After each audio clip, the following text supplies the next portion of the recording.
in this video. That's terrifying.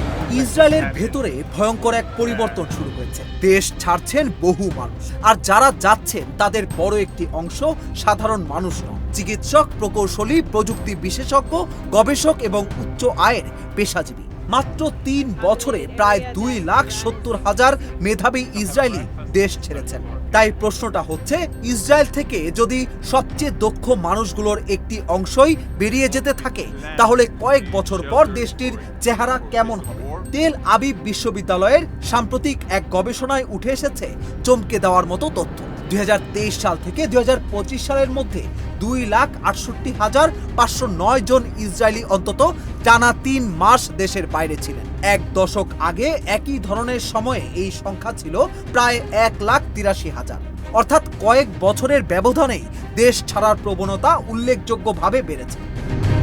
আর সবচেয়ে বড় উদ্বেগ তৈরি হয়েছে যারা চলে যাচ্ছেন তাদের পরিচয় নিয়ে। গবেষণার তথ্য বলছে, যারা দেশ ছাড়ছেন তাদের মধ্যে উচ্চশিক্ষিত মানুষের হার সাধারণ জনসংখ্যার তুলনায় অনেক বেশি। স্নাতক, স্নাতকোত্তর ও পিএইচডি ডিগ্রিধারীদের উপস্থিতিও উল্লেখযোগ্যভাবে বেশি।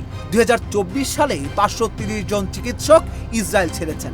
তাদের প্রায় 2/3 ইসরায়েলেই চিকিৎসাবিদ্যা পড়েছিলেন। অর্থাৎ বিষয়টি শুধু জনসংখ্যা কমে যাওয়া নয়, এখানে সামনে আসছে দক্ষ জনশক্তি হারানোর আশঙ্কা। চিকিৎসা, প্রযুক্তি, গবেষণা ও অন্যান্য গুরুত্বপূর্ণ খাতে দক্ষ মানুষ কমতে থাকলে তার প্রভাব পড়তে পারে পুরো দেশের অর্থনীতিতে। ইসরায়েলের ধনী ও উচ্চ আয়ের পেশাজীবীদের মধ্যেও দেশ ছাড়ার প্রবণতা বেড়েছে। তথ্য অনুযায়ী যারা দেশ ছেড়েছেন তাদের আগের বছরের গড় আয়ও তুলনায় অনেক বেশি ছিল।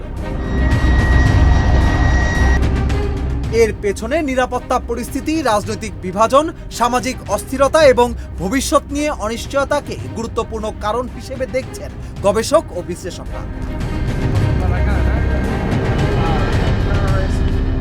বিশেষ করে 2023 সালের অক্টোবরের পর পরিস্থিতিতে বড় পরিবর্তন এসেছে বলে মনে করা হচ্ছে।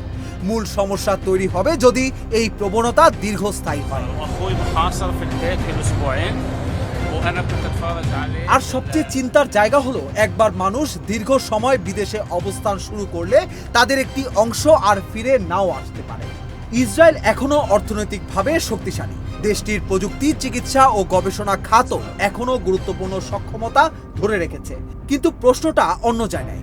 যে দেশ তার সবচেয়ে দক্ষ মানুষদের ধরে রাখতে পারে না, তার শক্তির ভিত কতটা নিরাপদ?